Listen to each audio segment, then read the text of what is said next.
makanan, aspek eksekutoran makanan. Itu agak sulit memahaminya memang gitu. Tapi kalau di bahasa Inggris kan itu lebih mudah. Of food berarti when culture shape up food. Jadi ketika budaya itu membentuk makanan, itu adalah cultural aspects of food ya.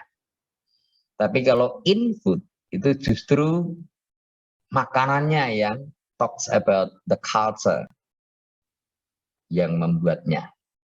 Ya. Jadi saya mau membahasnya dari sisi ini, in food, karena yang off food saya kira sudah terlalu banyak orang membahasnya. Contohnya adalah gambar sebelah ini. Ini sambal apa ini? Lola? Ya Bapak. Ini dari tampilan ini kira-kira menurut Lola sambal apa ini? Sambal terasi enggak sih Pak? Bukan kan? Sambal lati. Wah, ini saya milih ya enggak cedok. Sambal ati ini. Maaf, sambal rempelowati ya, Pak, ampela dan hati ya. Ampela dan hati ayam. Oke, sambal ini cukup populer ya. Kalau kita melihat dari perspektif cultural aspect of food, jadi sambal ini ya itu enak. Kemudian sambal yang elegan, jadi biasa disajikan untuk pesta-pesta besar lah ya. Tidak hanya di pesta-pesta murah, tapi bahkan untuk suguhan, untuk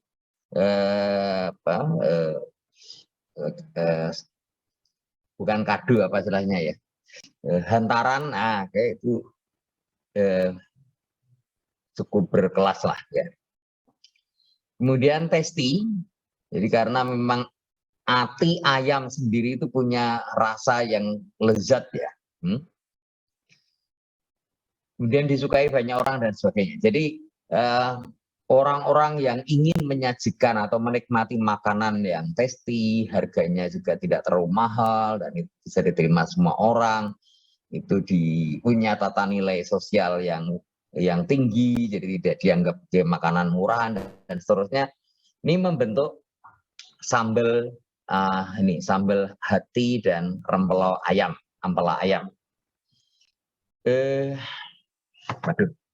Tetapi ketika kita bicara this is cultural aspect in food, ini kurang ya, maka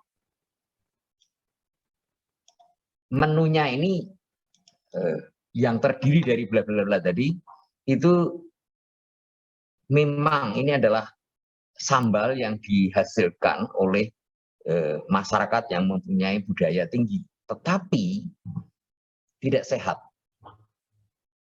Karena apa? Ati dan rempela itu kolesterolnya tinggi, misalnya.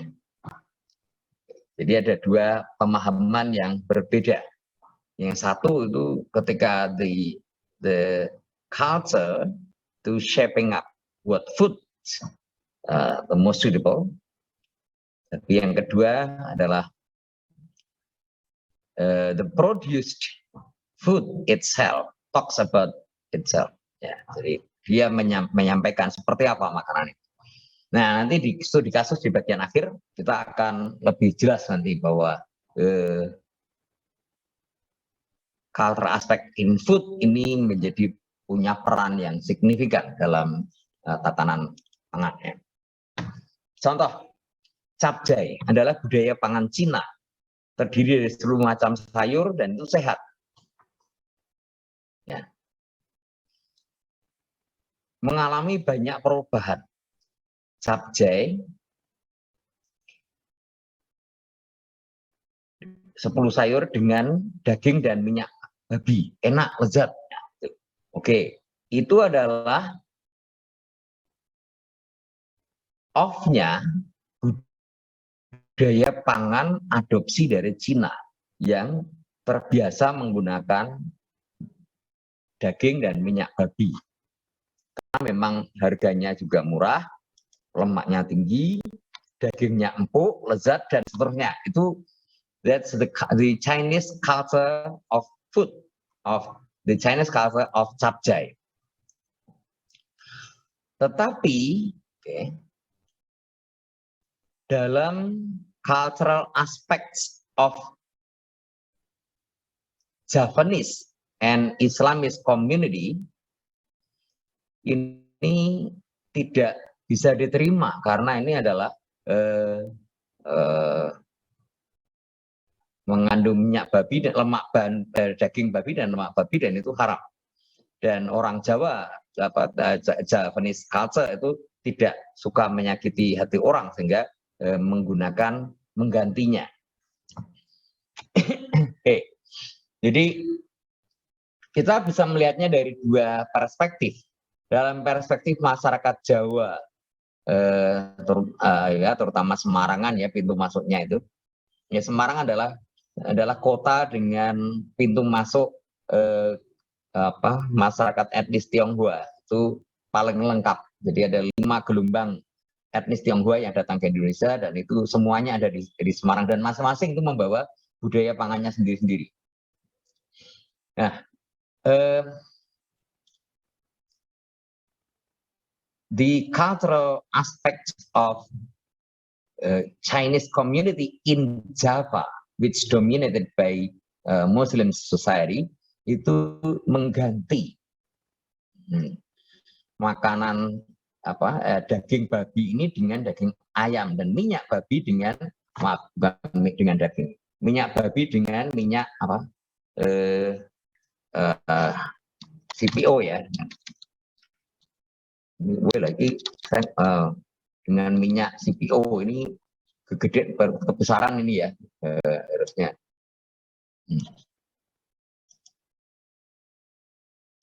Dan minyak sawit. Oke. Nah, budaya Semarangan. Nah, Semarang itu punya budaya sendiri. Ya biasa, budaya Semarangan itu cenderungnya murah. Kemudian kalau kalian menawar di Johar, misalnya Semarang itu kalau ada menawarkan 100.000, kalian jangan menawarnya 80.000, itu pasti nggak akan boleh. Menawar itu harus sepertiganya. Jadi 30.000, 40.000, nanti ketemunya sekitar 50, 60 ribuan gitu ya. Itu gaya Semarangan. Nah, kalau kalian makan capcay di Semarang, kalian ngitung, itu sayurnya nggak sampai 10, paling cuma 7.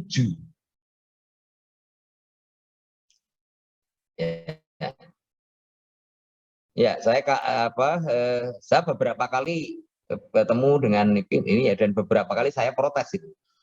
Dan jawabannya kurang lebih sama. Pak atau Bu, ini capcay itu harusnya sayurnya 10. Coba ini hitung nih, cuma 7. Nah, itu langsung argumen Semarang keluar. Wah, itu kan sayur ini Pak yang dihitung. Kan di situ ada cabenya, ada brambangnya, ada bawangnya. Wah, itu kan 3 udah. Jadi ngitungnya tetap 10. Tapi yang 10 sebenarnya bukan sayur, tapi bumbu. Nah, jadi budaya masyarakat Semarangan itu shape up the food yang harusnya adalah 10 sayur menjadi 6 atau 7. Ini budaya Semarangan shape up. Oke. Sekarang bagaimana dengan the cultural aspect in food itself? Walaupun dengan 6 dan 7 tetap sehat kok. Ya. Walaupun diganti dengan daging ayam dan daging dan minyaknya juga dengan minyak kelapa sawit, tetap enak kok. Nah, itu adalah the food itself. Jadi ketika the food yang bicara tentang apa makanan itu sendiri ya. Nah, dengan begitu kalau akan dikembangkan untuk the vegetarian, maka kita punya budaya Semarangan yang seperti ini dan seterusnya. Masyarakat Semarangan yang cenderung ya seirit-iritnya gitu ya. Nanti kalau kalian kerja, kalian di bagian marketing, itu dapat Jawa Tengah itu, wah itu terkenalnya dapatnya kuburan. Ini orang Jawa Jawa Tengah itu senangnya menawar. Jadi kuburannya Jawa Tengah itu nisannya itu Semarang. Jadi kalau pameran gitu yang datang mungkin 200, yang beli paling 2. Yang nanya-nanya dari 200, yang nanya-nanya harga itu 150, tapi yang beli cuma 2. Oke. Jadi kalau makanan misalnya ini dirubah untuk vegetarian dengan konsep 10 macam sayur dan seterusnya, kemudian dagingnya diganti dengan meat like nabati,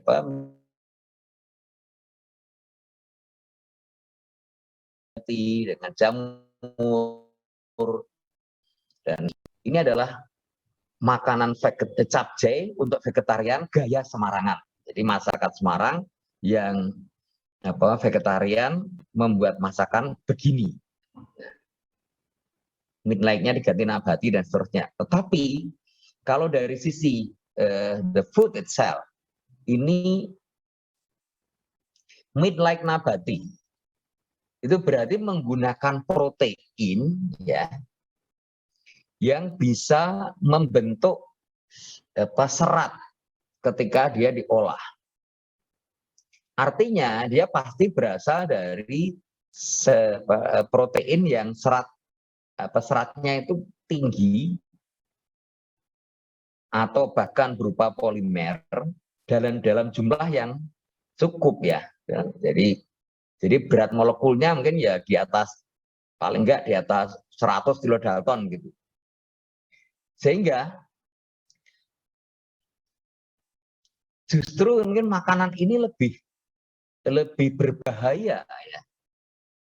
Karena kemungkinan tidak terserap tubuh itu tinggi. Beda dengan kalau misalnya dia makan protein dari daging ya. Seratnya memang sudah serat daging, jadi otot ya. Kalau ketika masih hidup itu otot, dan ketika sudah disembelih dia menjadi daging. Setelah pasca mortem dia menjadi daging. Jadi seratnya sendiri sudah ada, sehingga protein hanya menjadi bagian dalam serat itu. Sehingga berat molekul kecil pun tetap sebuah protein, sebuah daging. Tetapi kalau meat like itu nabati, dia nggak punya tempat untuk menempatkan itu sebagai meat like ya. Jadi dia harus punya struktur sendiri, dan itu boleh jadi lebih besar. Jadi itu adalah dua sisi dari aspek budaya terhadap makanan. Bagaimana budaya itu membentuk makanannya, dan bagaimana makanan yang terbentuk itu sendiri seperti apa. Oke, jadi kalau off food sudah banyak yang bicara, saya nggak banyak bahas di situ, karena kalian baca manapun pasti akan menemukan. Tapi yang in food ini yang menjadi titik berat saya.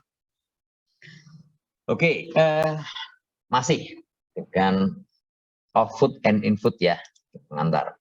Wait, ini udah 15. Wah, ini saya kegedean ini. Ya.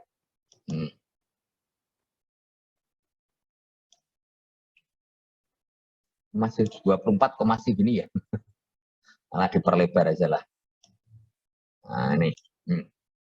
Budaya masyarakat boleh sama, tetapi budaya pangan akan terus berubah sesuai dengan dinamika dan sosiokultural masyarakatnya. Ini sama seperti tadi yang disampaikan teman-teman kalian yang kasus di Spanyol tadi ya.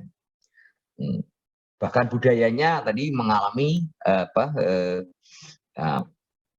perubahan, bahkan hilang ya. Oke. Di era 80-an kalau ada tamu minumannya teh atau kopi. Ya, kalau disuguh teh atau kopi maka wah itu terhormat. Ya. Ya, itu adalah budaya pangan masyarakat Indonesia era tahun 80-an. Jadi menempatkan posisi teh sebagai suatu bentuk penghormatan terhadap suguhan pada tamunya. Oke, itu off food-nya.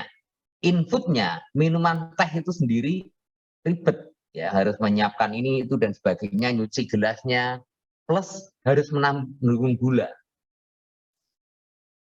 Padahal kalau tamunya masih muda-muda nggak ada masalah, mereka tenaganya banyak terpakai untuk olahraga, untuk apa. Tapi kalau udah tua, nggak banyak gerak, itu berisiko. Nah, tapi hakikatnya bahwa suguhan ini untuk menjaga akraban itu harus dijaga dan tidak harus teh. Maka di era tahun 2010-an itu berubah menjadi, atau 2000-an lah, menjadi minuman air minum dalam kemasan yang berstandar. Ada ISO-nya, ini praktis, aman, sehat, siapapun bisa minum. Anak muda pun minum tetap sehat. Jadi ketika makanannya yang bicara, akan lebih banyak maknanya yang terkandung di dalamnya. Keakraban keluarga tetap harus, kerukunan dengan tetangga dan sebagainya tetap harus terjaga. Tetapi itu gunakan makanan, ya, budaya itu jangan shape up terhadap makanan yang berbahaya, tapi bisa dipilih makanan yang lebih sehat, aman, berlaku untuk semua orang. Ya, oke, itu pengantar off-food dan in-food ya. Ada pertanyaan sebelum saya lanjut?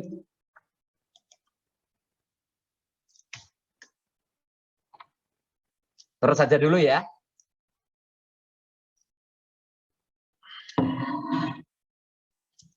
Budaya dalam perspektif ilmu studi tentang ilmu sosial, budaya itu diterjemahkan dalam, ya, paling nggak 5 pemahaman. Pertama, learn, dipelajari bersama. Jadi dasarnya adalah belajar bersama atas dasar kebenaran. Ya. Oke, based on knowledge, maaf, berdasarkan pengetahuan, bukan tidak harus the truth. Tetapi secara kolektif dipercaya.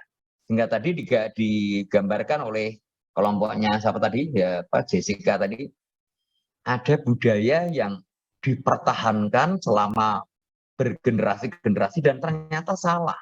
Karena memang budaya itu tidak diangkat dari kebenaran, tapi dari pengetahuan. Tapi yang jelas budaya tidak pernah diangkat dari insting, dari perasaan sesaat. Ya. Jadi dari pengetahuan, makan kelelawar itu wah lezat, gini-gini, apalagi tulangnya wah keras sekali, dia punya ini bisa untuk pipa rokok dan sebagainya. Wah, pengetahuan belum tentu berangkat dari kebenaran. Wah, nek bicara tentang ini nanti jadi mumet lagi, karena kebenaran sendiri itu punya banyak pengertian. Ya. Sesuatu dianggap benar itu punya banyak versi. Jadi tidak salah itu juga benar. Tidak selalu salah juga benar. Tidak tepat salah juga benar. Ya. Oke, jadi obat itu benar, ya, sebagai suatu kebenaran bila memenuhi syarat-syarat tertentu. Waktunya tepat, dosisnya tepat, caranya tepat. Kalau tidak tepat, ada yang salah satu saja dari komponen, maka menjadi racun. Nah, itu kebenaran. Jadi benar itu ada syaratnya. Nah, untuk menjadi budaya itu tidak harus dari kebenaran, tapi dari pengetahuan. Nah, ini contoh yang konkret tadi ya. Budaya yang dipertahankan bertahun-tahun ternyata salah. Dan yang kedua, share. Jadi dinikmati bersama, digunakan bersama, saling melengkapi, saling menggunakan. Jadi tidak disembunyikan, tapi share. Ya, kemudian yang ketiga, transmitted. Jadi budaya itu bukan sesuatu yang biologis, tetapi transmitted, ditularkan. Not inherited, jadi bukan diwariskan. Nggak, pengertian pewarisan budaya itu agak aneh, karena budaya itu nggak pernah diwariskan. Kalau generasi berikutnya berada di lingkungan berbeda, ya dia mungkin akan menggunakan budaya yang berbeda. Atau generasi berikutnya ternyata menghadapi kondisi yang berbeda, maka budayanya pasti berbeda. Itu jadi bukan sesuatu yang biologis, itu bukan diwariskan, tapi transmitted, ditularkan. Oke, kemudian based on simbol, tadi siapa pembicara apa tadi yang menyampaikan simbol ya, punya banyak makna. Kalau sama-sama beans, tapi kalau di sini di Turki dikatakan begini, yang di sana dikatakan begitu, ya, punya simbol. Ya, hidup ini sebenarnya penuh dengan simbol ya. Simbol bukan berarti buruk ya. Simbol kita tidak pernah mungkin lepas dari simbol. Oke, contohnya siapa? Hugo Ferdinand, ada nggak? Belum ada. Oke, Hugo itu pakaian yang paling nyaman bagi Hugo apa? Kaos tanpa lengan, Mbak. Nah, kaos tanpa lengan. Tetapi Hugo tidak mungkin ke kampus pakai kaos tanpa lengan. Kan? Harus pakai lengan dan pakai kerah kalaupun pakai kaos. Ya, itu adalah simbol Hugo untuk menghormati sebuah lembaga bernama fakultas. Hugo tidak mungkin misalnya ketemu presiden menggunakan kaos tanpa lengan. Itu tidak menghargai simbol negara. Jadi Hugo akan berpakaian rapi dan sebagainya dengan pakaian yang benar ya, yang sopan. Itu adalah simbol untuk menghormati. Jadi hidup ini penuh dengan simbol. Makan malam, penting sekali makan malam. Bukan sekedar memenuhi rasa lapar, tapi simbol kebersamaan. Simbol keakraban. Simbol pemahaman. Ya. Jadi apa yang tersedia di meja makan itu adalah manifestasi dari kondisi keluarga. Entah keuangan, psikologi, sosial, dan sebagainya. Ya, kemudian syarat yang kelima adalah integrated, menjadi bagian dari pemilik budaya itu.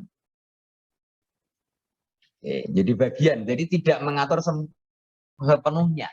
Air minum dalam kemasan sudah menjadi budaya kita, menempati peran yang jelas, menjadi minuman alternatif yang aman, sehat ketika menghadapi tamu dan sebagainya. Mie instan sudah perlahan-lahan jadi bagian dari budaya pangan mahasiswa kos misalnya. Malam pagi bikin belajar atau bikin laporan, lapar mau keluar malas, oke, bikin mie. Jadi menempati peran yang jelas. Jadi terintegrasi dalam kehidupan. Jadi punya peran yang dimainkan. Pertanyaan saya, kalau Pizza Hut yang sudah beredar lama di Indonesia tahun 80-an dan sekarang menjadi bisnis yang demikian gila ya. Ini sudah menjadi bagian dari budaya pangan kita atau belum?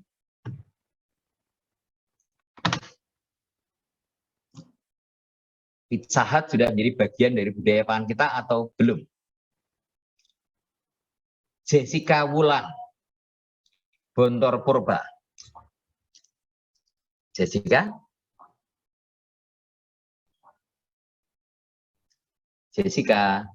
Jessica nggak ada. Iya, Oke, Pak. ganti. Oke. Oh, iya. Nah, Jessica suka pizza nggak, Nak? Suka, Pak. Oke. Apakah pizza ini sudah menjadi bagian dari budaya pangan kita, Jessica? Menurut saya sih belum ya, Pak. Kenapa? Soalnya kan pizza itu meskipun mungkin kita udah sering konsumsi, tapi kan masih banyak orang di Indo itu yang belum bisa konsumsi pizza. Maksudnya terutama yang kalangan bisa dibilang maaf menengah ke bawah. Soalnya kan pizza kan harganya masih di Indo tuh jarang yang jual. Itu kan harganya masih cukup pricey gitu. Jadi mungkin belum semua kalangan tuh tahu apa itu pizza gitu, Pak. Jessica Wulan. Kamu Jessica Wulan ya, betul ya? Bukan, Pak. Kamu Jessica apa? Permana. Jessica Permana. Oke. Jadi itu menurut Jessica ini belum menjadi bagian dari budaya pangan kita karena hanya orang-orang tertentu yang menikmati. Nah, gitu. Ya. Oke, not bad jawaban tetapi tidak tepat. Oke. Nah, jawabannya harus dari 5 ini. Vanessa Hartono. Vanessa Hartono adakah? Iya, Pak. Oke, menurut Vanessa sudah pizza sudah menjadi bagian dari budaya pangan kita atau belumkah? Belum, Pak. Masih budaya barat Eropa. Mana dari 5 aspek ini yang belum terpenuhi yang mana?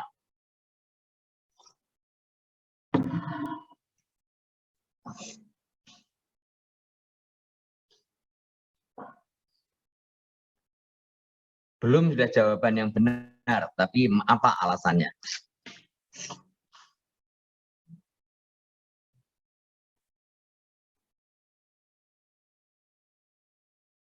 Ya.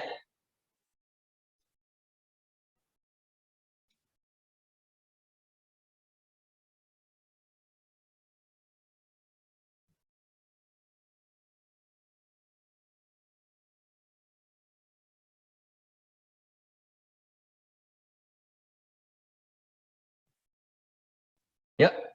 Harusnya di sini nggak ada deh, Pak. Karena kan belum diwariskan ke budaya.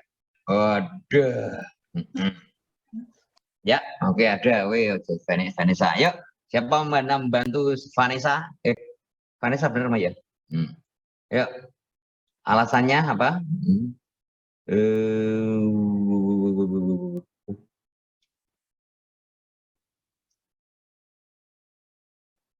Vanessa. Vanessa. Vanessa. Ya. Oke. Ya, siapa mencoba lagi ya? Mencoba. Tania. Buta Soid. Tania. Iya, Pak. Nah, sudah menjadi bagian budaya pangan kita, Nak? Menurut saya belum, Pak. Belum. Oke, alasannya apa, Tania? Alasannya mungkin sama kayak Jessica tadi sih, Pak, karena belum semua yang bisa menikmati. Itu kurang tepat, tadi sudah dibilang kurang tepat. Belum diwariskan juga sih, Pak.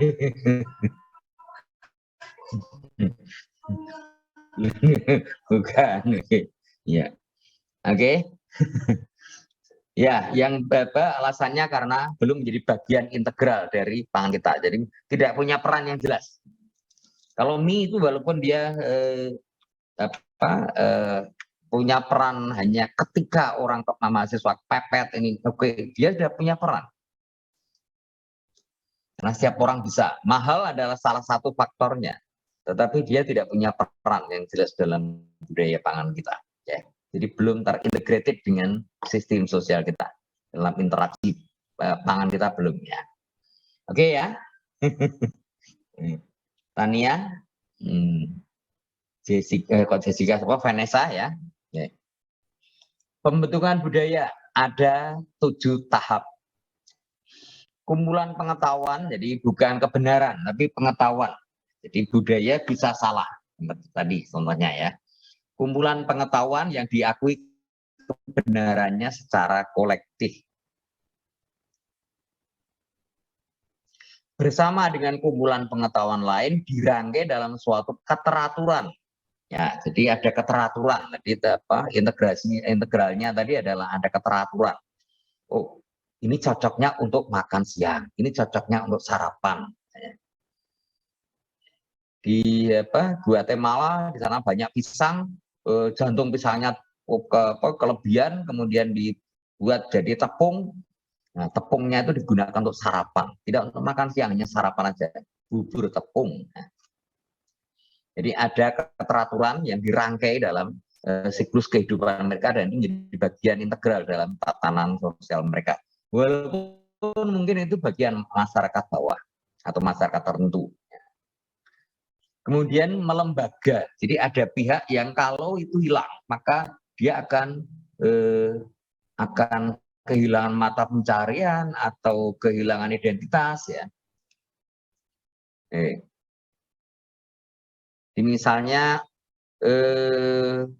lumpia itu sudah melembaga. Kalau lumpia misalnya dilarang pemerintah, maka banyak petani bambu yang menangis. Nah, karena dia melembaga. Di situ banyak pihak yang terlibat, petani bambu, sistem transportasi, kemudian usaha pembuatan lumpia, bakul-bakul lumpia, buruh-buruh lumpia. Jadi melembaga. Jadi banyak pihak yang tergantung dari keberadaannya. Jadi membentuk lembaga dengan simbol-simbol kelembagaannya. Wah, ini yang paling sulit membuatnya, dia menjadi simbol lumpia Mataram itu paling enak. Jadi simbol-simbolnya. Kemudian menjadi acuan kehidupan bersama. Lumpia punya peran yang jelas sebagai makanan suguhan, makanan oleh-oleh, mie instan. Oke. Menjadi acuan hidup bersama. Udah kalau kita lagi ngerjakan PR atau ngerjakan tugas bareng begini, kita mau makan nanti yang di rumah kita nggak doyan makan lagi, kita makan yang bisa mengganjal perut, praktis, mudah, nah instan. Jadi bisa menjadi acuan, menjadi mengisi lah kehidupan dalam kehidupan bersama. Secara sadar disepakati, dihormati dan digunakan dan dijaga bersama. Kalau ada mie instan dibuang, kita nggak apa-apa. Tetapi kalau ada mahasiswa menunya cuma mie instan, pantesan gini, kita akan tersinggung. Nah, itu artinya kita menghormati. Tanpa sadar kita menghormati. Boleh, saya juga makan mie instan. Berarti termasuk dianggap kelompok itu ya.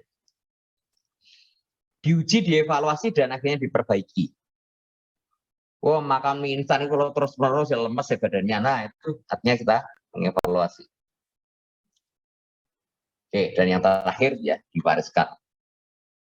Maaf, diwariskan, diteruskan, ditularkan. Ya, oke, 7 tahapan. Wow.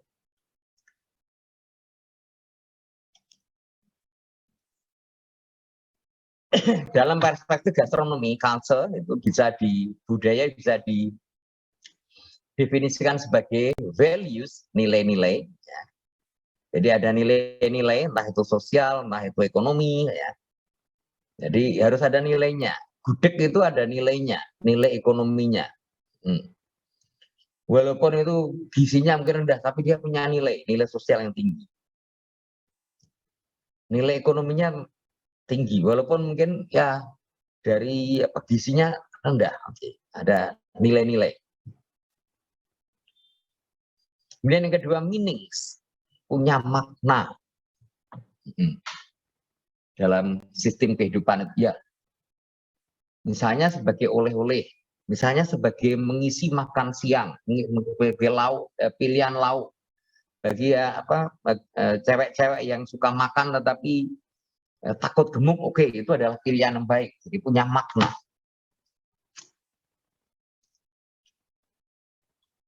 Kalau makan kobra itu nggak ada maknanya. Kita malah membunuh makhluk yang sebenarnya punya peran ya. Ular itu kan sebenarnya aman, ya, tidak berbahaya asal dia sendiri. Nah, kalau kita ganggu ya dia pasti akan marah. Tapi they are safe animal, we are secure from them as long they are alone. Jadi kita membiarkan mereka sendiri. Dan ada beliefs, jadi ada keyakinan. Oke, makan tadi kelelawar itu diyakini, wah itu sehat, diyakini meningkatkan ini. Walaupun belum tentu keyakinan itu benar.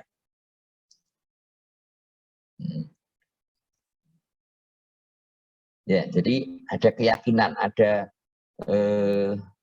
ini bukan berarti agama ya. Keyakinan itu percaya, ada percaya bahwa orang kalau makan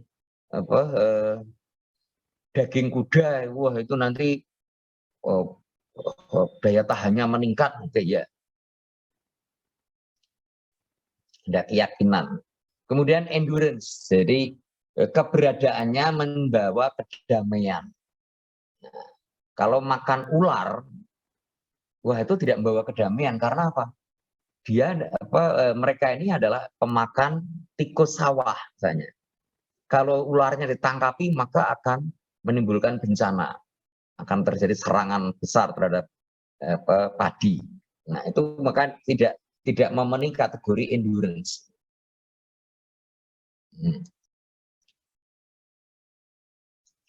Di tahun 80-an itu di Laos ya, itu masih ada budaya yang dianggap paling bergengsi itu bila makanan cuci mulutnya itu, penutup mulutnya itu pakai otak monyet. Nah ini sama sekali nggak endurance, karena kita berarti akan membunuh monyet itu.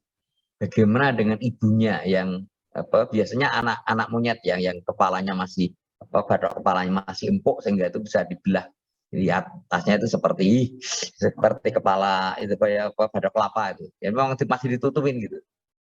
Jadi masih kelihatan wajahnya gitu. Ya itu sama sekali nggak endurance. Karena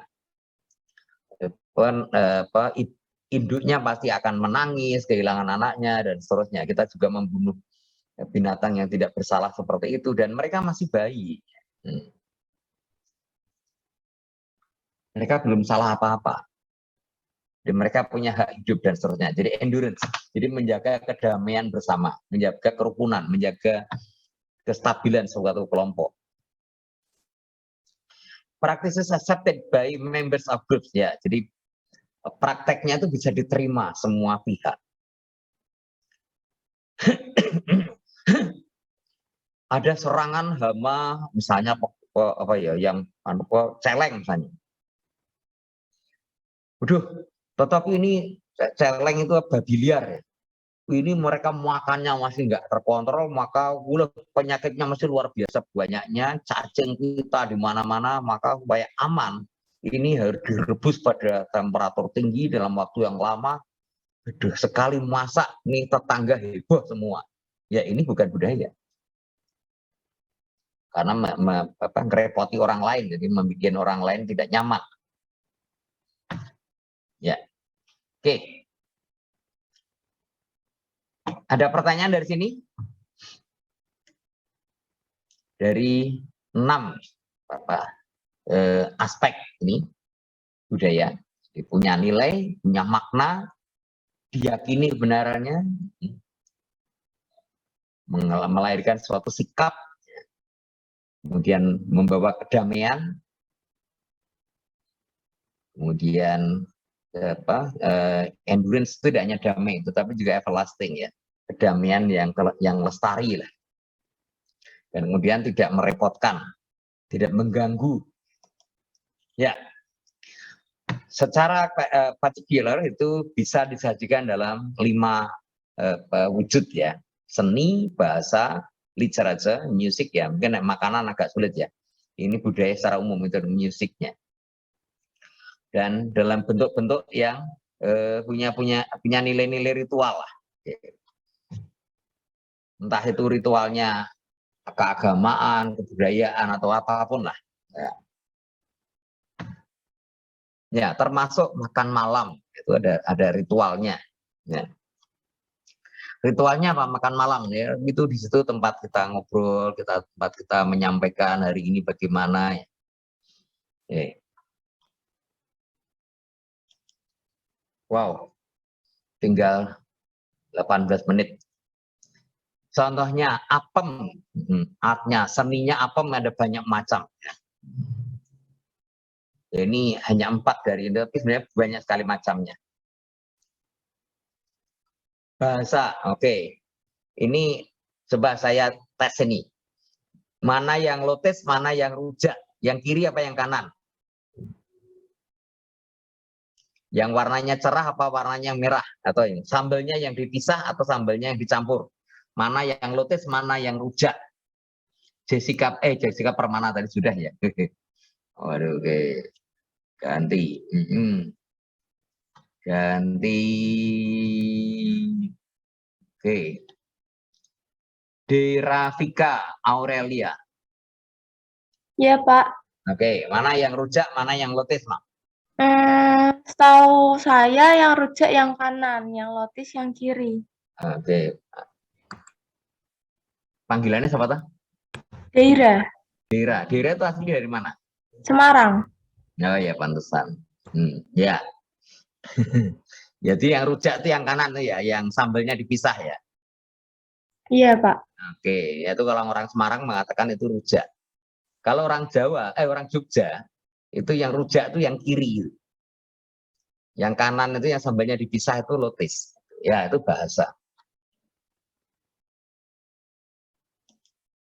Oke. Dan ngapem, wah ini ritual dan ini punya banyak makna ya, apem ini. Karena berasal dari bahasa Arab, afum itu hanya mohon ampun. Itu digunakan dalam banyak ritual ya. 7 bulanan mitoni itu ngapem dengan harapan itu nanti anaknya ganteng, kalau cowok ganteng, yang cewek cantik, seterusnya. Yang penting sehat ya. Kemudian tolak bala dan ruahan. Ruahan itu apa, Lola?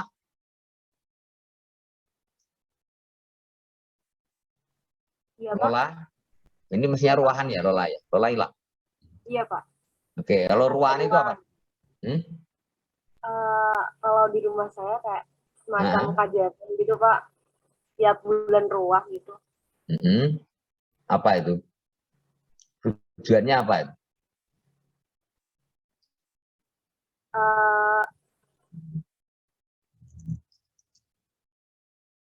Kalau nggak salah ya, Pak, setahu saya itu mendoakan orang yang sudah meninggal. Yaitu upacara menyambut Ramadan ya. Wah, poso ya, betul, Ramadan. Jadi mohon ampun kalau ada kesalahan ya, untuk menghadapi atau memulai bulan puasa ya. Oke. Ini sajam milang jadi nilai paling ngajar karo playon ya. Elemen in foods, observables and non-observable. Ya, observable yang bisa dilihat. Ada bahannya, ada bumbunya, ada tempat memasaknya, ada alat masaknya, ada equipmentnya, bahasa. Mungkin bawang kode pun mungkin ya, lapar. Kalau orang di perkebunan itu kalau kerja itu biasanya mulainya pagi, jadi matahari terbit itu mereka mulai kerja. Kemudian baru bekerja berapa 1 jam gitu ya, itu langsung lemas itu. Jadi istilahnya wolon, jadi jam 8 itu wolon gitu. Nah, jam 8 itu untuk kayak itu tidak makan besar tapi hanya snacking saja. Dan kerja lagi jam 12 itu berhenti untuk makan siang. Nah ini ada kode-kode tertentu gitu untuk makanannya belum datang tuh ya mereka mencari tidak melakukan kegiatan tetapi yang tidak banyak mengeluarkan energi. Kemudian nanti jam 3-an itu pokoknya setelah sholat azhar itu mereka snacking sore. Nah ini ironisnya, jadi snacking sore nanti jam 5 itu mereka ada pulang. Padahal bukannya jadi jam 12 makan siang sampai jam 1, kemudian itu kerja 3 jam, kemudian snacking sore baru padahal kerja 1 jam lagi baru udah pulang. Nah itu adalah samping yang observable itu suatu budaya makannya orang di perkebunan. Yang non-observable bisa dikelompokkan dalam 2. Kelompok utama adalah tadi keyakinan, attitude, sikap ya, dan nilai yang held by people in society. Jadi nilai termasuk nilai sosial, nilai ekonomi ya. nilai ekonomi yang banyak terlibat dalam kelembagaannya, sebagai ada yang menjadi penyedia bahan baku, penyedia bahan tambahan, membantu mengolah, memasarkan, ya itu main elemennya. Supporting elements, persepsi, stereotipe itu bagaimana bila dilihat secara luas. Jadi stereotipe bukan secara luas, dari berbagai perspektifnya, ya. Jadi kalau stereotipe belanja atau stereotipe makan antara mahasiswa pria dan wanita, itu cara makan pria seperti apa dan wanita seperti apa, dan ketika dibandingkan itu adalah apa? Itu adalah dilihat keduanya, maka itu adalah sebuah stereotipe. Oh, laki-laki itu kalau makan pokoknya asal masuk saja. Perempuan itu kalau mau makan udah ada ritualnya, cuci tangan apa. Kemudian laki-laki habis makan pokoknya ditaruh dulu. Nah, perempuan habis makan ada ritualnya, itu piringnya segera dicuci. Nah, yaitu stereotipe. Kemudian berikutnya adalah kategorisasi. Ya. Ini masuk dalam kelompok mana? Oh, ini bahan sarapan. Oh, ini hanya snacking.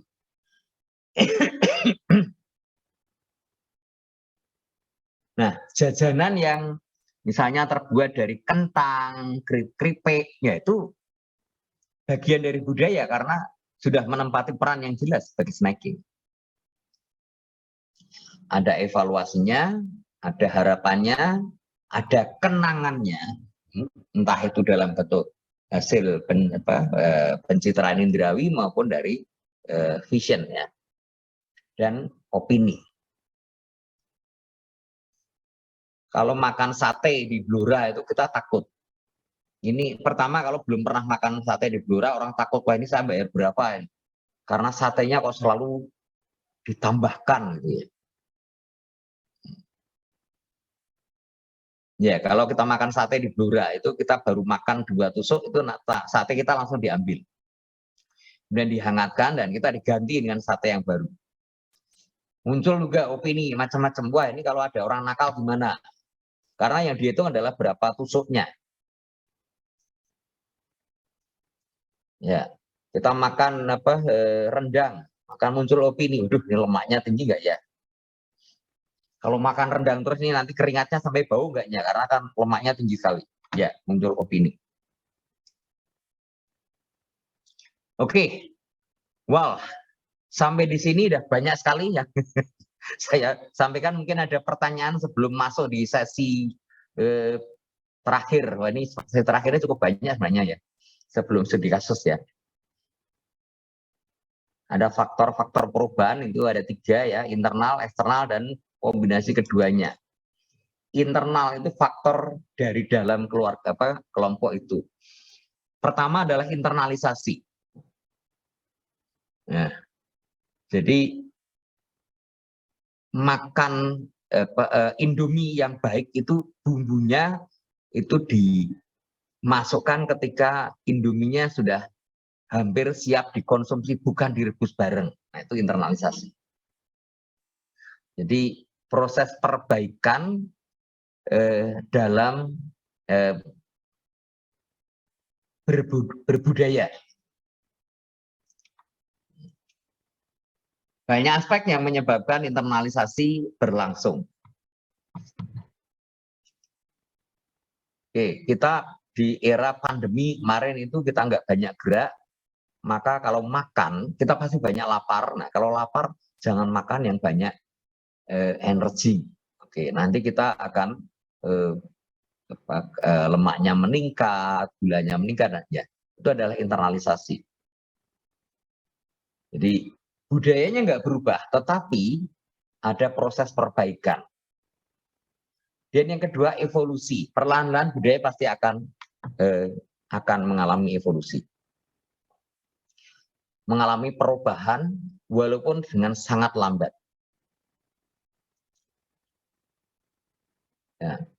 Zaman saya kecil dulu tahun 60-an itu orang yang tidak punya keluarga yang tidak mampu akan makan, tetapi dengan bahasanya orang Pati itu segojangan. Jadi nasi dengan jangan itu itu sayur saja. Ya. Karena murah dan tersedia. Oke, perlahan-lahan masih banyak juga yang menggunakan itu, tapi tidak untuk tujuan karena hemat. Ya. Ini sayurnya digoreng lah. Ya. Kemudian dulu orang masak itu pakai kayu yang oktannya tinggi, sehingga proses reaksi bahan-bahan pangan itu lebih cepat, hingga rasanya lebih sedap. Kemudian sudah berganti menggunakan kompor pakai minyak tanah, dan sekarang gas, kemudian listrik. Nah, panasnya tidak setinggi itu. Nah, supaya tasty ditambahkan bahan lain. Ya. Evolusi perlahan-lahan tapi pasti akan berlangsung. Discovery and invention, jadi penemuan baru. Ya. Discovery itu adalah penemuan yang baru, dan invention itu aplikasi dari temuan itu. Ya. Jamur itu zaman tahun 60 70-an itu barang makanan orang miskin itu. Tapi sekarang jamur itu bisa menjadi makanan yang berkelas, punya nilai sosial dan nilai ekonomi yang tinggi. Karena ada discovery, jamur bisa diupayakan. Bisa ditumbuhkan kapanpun, tidak harus menunggu musim hujan. Inventionnya itu jamur bisa diolah dengan berbagai macamnya. Ya, jadi discovery adalah penemuan pengetahuan atau teknologi, dan invensi adalah bagaimana aplikasinya. Ini dalam konteks pangan loh ya. Kemudian faktor eksternal, difusi. Ya. Suka atau tidak kita sudah mengalami difusi ya. Nah, makanan kita selama ini mengenalnya daging ayam itu goreng itu ya ala open fan ya, ala Mbok Brek atau yaitu minyak Suwarti, bukan DFF seperti McDonald. Tapi perlahan-lahan orang menyukai. Caranya gitu ya, menggunakan bumbunya lebih hemat, minyaknya juga lebih hemat karena nggak banyak, yaitu difusi.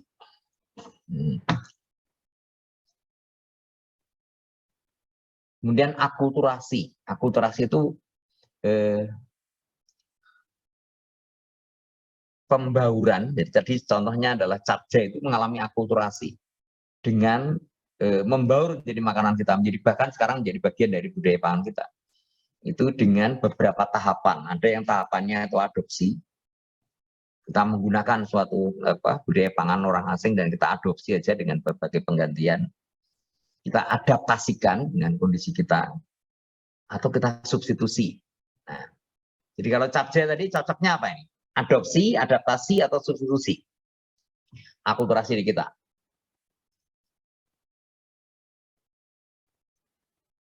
Ya. Peter? Ya, Mas. Ya, kalau capcay tadi adopsi, adaptasi, atau substitusi?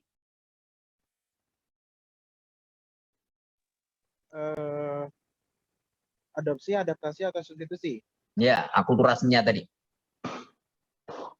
Adaptasi gak sih? Enggak, adaptasi dan kemudian substitusi dan kemudian adaptasi ya. Substitusi jadi kita menggantikan daging babi dengan daging ayam, dan kemudian diadaptasikan dengan budaya Semarangan, bukan 10 tapi 7+3. Oke. Keduanya itu adalah asimilasi, jadi pencampuran darah. Oke. Peter mungkin nanti menikah dengan anak putri dari seorang kepala suku di Afrika sana, wah budaya pangan sana campuran darah, mengalami asimilasi. Dan asimilasi sosial, ya kita mengalami tekanan ekonomi, maka mau tidak mau kita harus menggunakan makanan yang ramban gitu ya. Dan karena tekanan psikologis ya. Mbah, kita banyak dibantu oleh Malaysia. Selama ini Malaysia saudara satu rukun, kan nggak pernah rukun lah, adalah kita coba menikmati masakan Malaysia, nah, itu asimilasi. Dan politik ya karena tekanan ya, kita banyak mengalami asimilasi karena politik dulu. Kita jadi mengenal roti, mengenal keju, itu zaman ada Belanda. Dan inovasi, ya, perkembangan dari teknologi di sana dan kita terima. Kemudian originisasi. Ya. Ini sebenarnya originisasi ini mestinya internal, tapi selama ini orang menempatkannya sebagai di antara keduanya, internal maupun eksternal. Jadi originisasi ini adalah mengembalikan pada budaya yang aslinya. Nah, kalau dekulturasi juga mirip. Kalau dekulturasi perlahan-lahan itu meninggalkan budaya itu. Ini adalah karena pengaruh luarnya. Oke, 1 menit terakhir. Ini saya mau menyampaikan, ini studi kasus sebenarnya renungan ya. Gula. Pemahaman kultural adalah gula itu mengalami perubahan paradigma yang kontradiktif. Pada mulanya, gula ini dikembangkan untuk kepentingan kesehatan, jadi untuk menjaga kesehatan manusia. Jadi perkembangan obat di era tahun 900-ribuan gitu ya, awal-awal milenium kedua itu obat itu pahit semua. Jadi nggak akan ada orang mau makan. Lah supaya mau makan maka ditambahkan gula. Jadi gula itu pada awalnya adalah untuk meningkatkan kesehatan seorang. Tapi sekarang ini gula sudah menjadi monster pembunuh paling besar. Nah ini ketika pemanisnya itu kita memahaminya adalah makanan itu harus supaya enak manis. Nah itu adalah ketika kita memahaminya sebagai the cultural aspect of food-nya. Tapi bila input-nya, kita bisa kok menyediakan makanan yang manis tanpa harus merusak, membahayakan. Ya, ini perubahan paradigma yang mestinya tidak perlu terjadi. Ya. Ketika gula tetap ditempatkan sebagai tadi orang kepepet harus minum obat pahit, tetapi untuk budaya makan jangan menggunakan gula yang rawan tertimbun. Kedua, plastik. Ya. Pada mulanya plastik itu menyelamatkan lingkungan. Jadi dulu menggunakan pengemas itu dari bahan-bahan kayu gitu yang kita banyak menebang pohon ya. Kemudian diciptakan plastik sehingga tidak banyak pohon yang ditebang, tidak merusak lingkungan. Tetapi sekarang sudah menjadi beban lingkungan. Ya, ini dua studi kasus ini ya sebagai renungan aja lah ya. Oke. Waktunya sudah melantrang nih jam 5. Tapi kalau ada pertanyaan oke silakan. Jadi ketika kita memahami makanan sebagai of the culture, the food is defining a culture, ya, akan mengalami perubahan paradigma demikian. Oke, silakan kalau ada pertanyaan. Kalau tidak, saya segera akhiri, ya. Ini sudah melanjutkan 2 menit. Oke, atau pertanyaan disimpan untuk minggu depan ya. Oke, selamat sore semua. Tetap jaga kesehatan ya. Sehat semua, Tuhan memberkati. Saya tutup ya.